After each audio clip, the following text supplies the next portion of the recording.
The United States federal and state governments are currently practicing environmental racism in the form of building and maintaining toxic prisons and immigration detention prisons, where people of color and undocumented persons are the majority of inmates and detainees who suffer disproportionate health risks and harm. Separating families, deporting parents, caging children from the opposite sides of the globe, the United States has created multitudes of crises to the land, culture, and people. The immigration industrial complex is in violation of multitude of human and environmental rights abuses.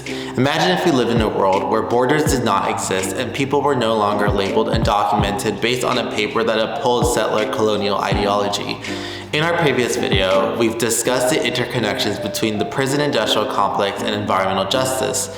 Today, we'll be covering our three-part series on environmental justice that focuses on the prison, immigration, and military industrial complex. Before we get started, make sure to hit the subscribe button to continue allowing me to produce educational videos centered on environmental justice and sustainability.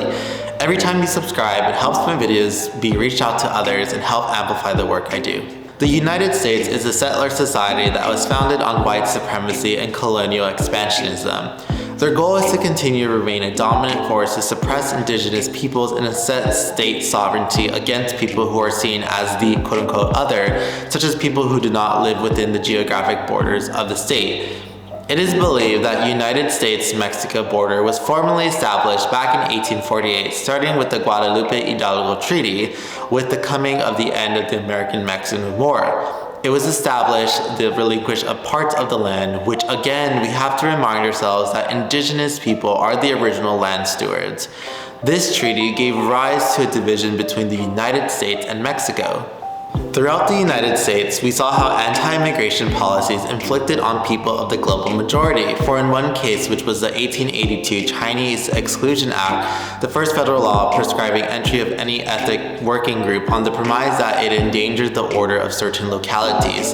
Despite that, many Chinese immigrants soon started to enter the US through Mexico, thus making the first time that a type of US immigration was considered quote-unquote illegal. The physical realm of the border that was first created was in 1911. It was to keep cattle from crossing America, and then in 1917, we saw the Immigration Act of 1917, which aimed at restricting immigrants to enter the US by requiring people to pay $8 per person and pass a literacy test. By 1924, police systems mimicked not just within settler states, but between the borders, where Border Patrol enforced regulations amongst the border states. Later in 1948, we saw the establishment of the Bracero program, which my own grandfather was a part of in providing agriculture to the US economy.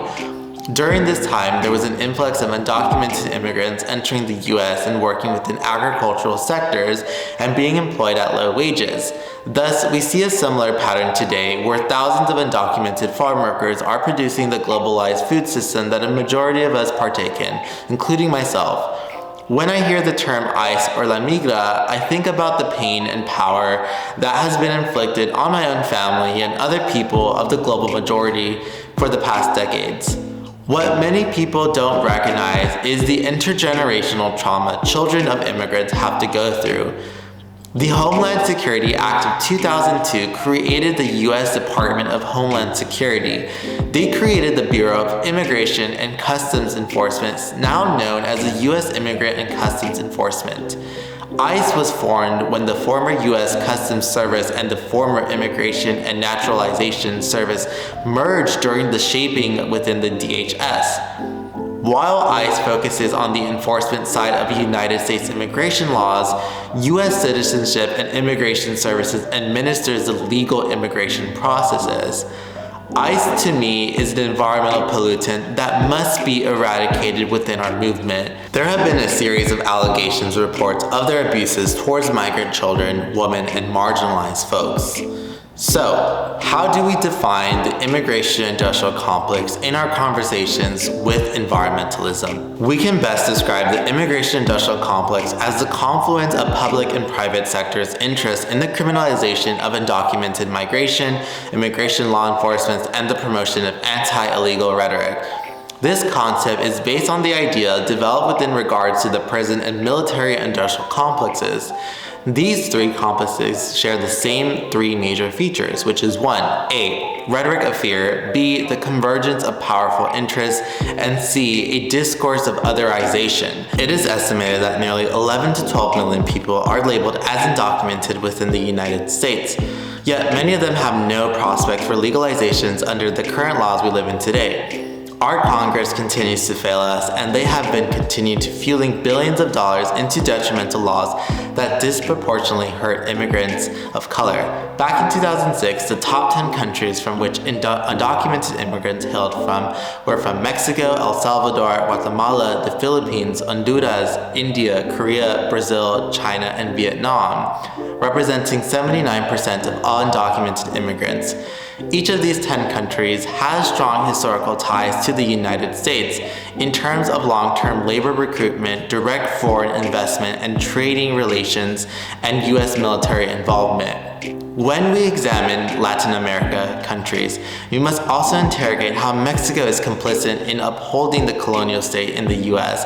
by mistreating indigenous communities and upholding xenophobic laws towards Central Americans. I believe that ongoing anti-immigration rhetoric doesn't end in the United States. It expands to countries that fuel violence, hate, and murder. So how did we get here? The American dream is a quite popular romanticized idea that has been ingrained in many immigrant families' goals, but we must examine this value. The question should never be about how to be rich and successful in America, but rather, why did our parents leave their original lands?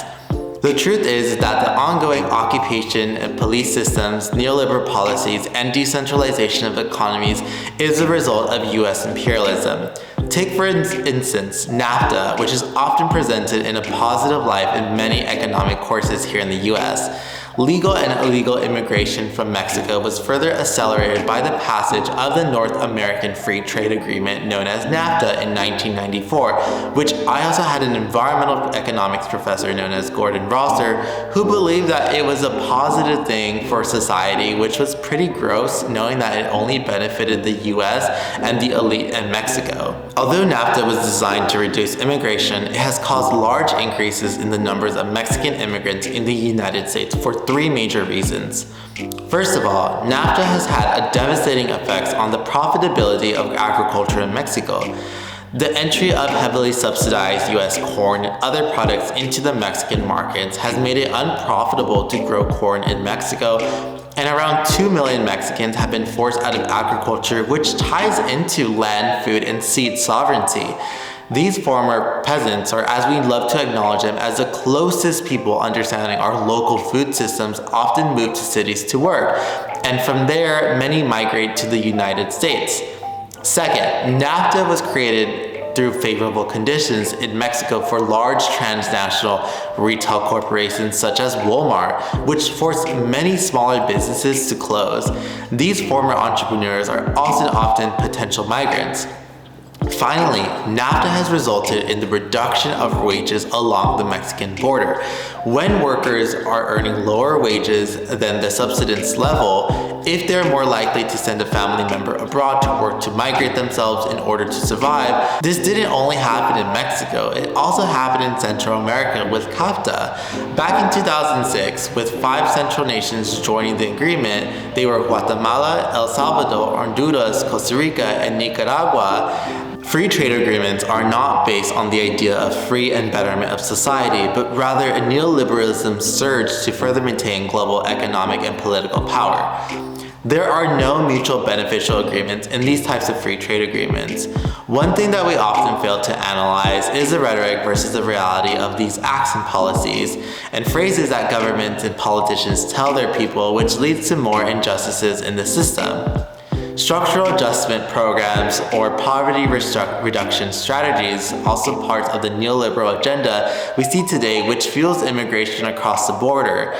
There is a reason for people to leave their lands because of economic, land, and cultural displacement happening at a massive rate, with people who are farmers living in rural areas having the least power to fight against these powerful transnational corporations. Environmental justice seeks to eradicate existing industries that are imprisoning people of the global majority. To this day, migrant children are being kept in cages throughout the 50 states. US presidents time after time have had the power to stop the expansion of immigration detention centers, yet choose to ignore the issue as it becomes a national security issue alongside the climate crisis issue.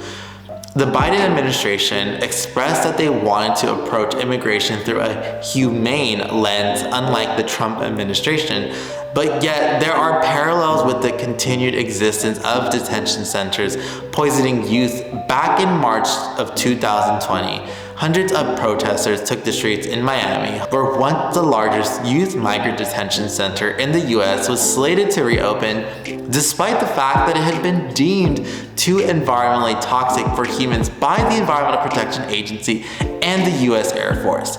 But even then, the Biden administration was in charge to relocate the area. They had two options in Texas, which yet again were known to have toxic chemicals beyond the governmental safety thresholds. Since 2018, Earth Justice has identified at least 6 youth facilities that are home to levels of toxins and chemical waste. Many of these facilities are former military detention centers that were left or abandoned due to high levels of environmental contamination from their operations. This is why we must reconsider our ideas and views of prisons as not places for safety and correction, but rather order and poison. Applying an environmental justice lens does not mean to detoxify the current detention centers and believe that we achieved our job, but it is to put an end to these existing systems and ensure their abolition. The rise of anti-immigration rhetoric is rooted in white supremacy, and it scares me to think what can happen to many immigrants. Language and words are powerful tools to describe our pain and power, but yet they are dangerous when it comes to the hands of those wanting to spread malevolent energy. We've seen hate crime increase towards immigrants, especially within far-right groups that uphold white supremacy. When the El Paso shooting happened, it was found that the shooter embraced ecofascism. In his manifesto, it was found that his reasoning to hurt people was due to the environmental degradation and to protect natural resources. This is horrific because, as we know, many environmentalists in the modern environmental movement adopt the rhetoric of anti-human, blaming the whole humans for degradation of the planet, while actively ignoring the effects of colonization, imperialism, and capitalism.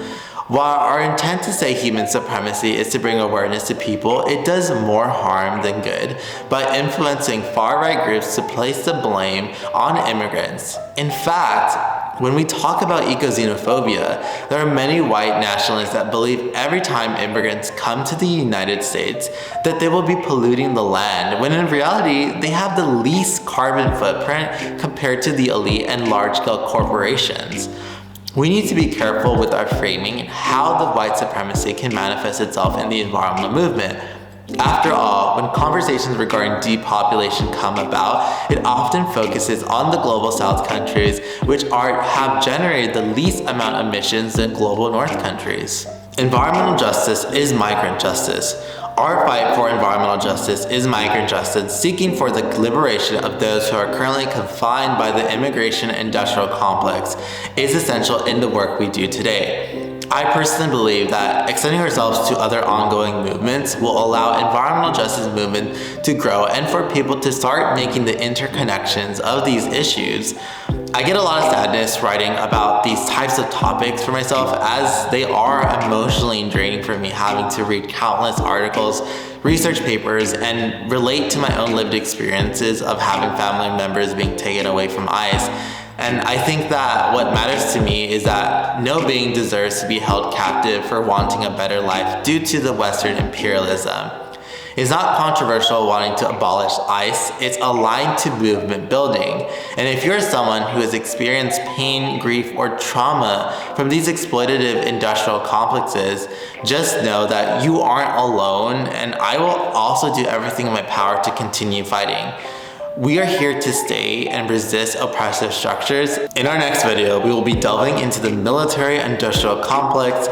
Make sure to subscribe for more environmental educational videos, and let me know in the comments below what other types of educational videos do you want me to explore.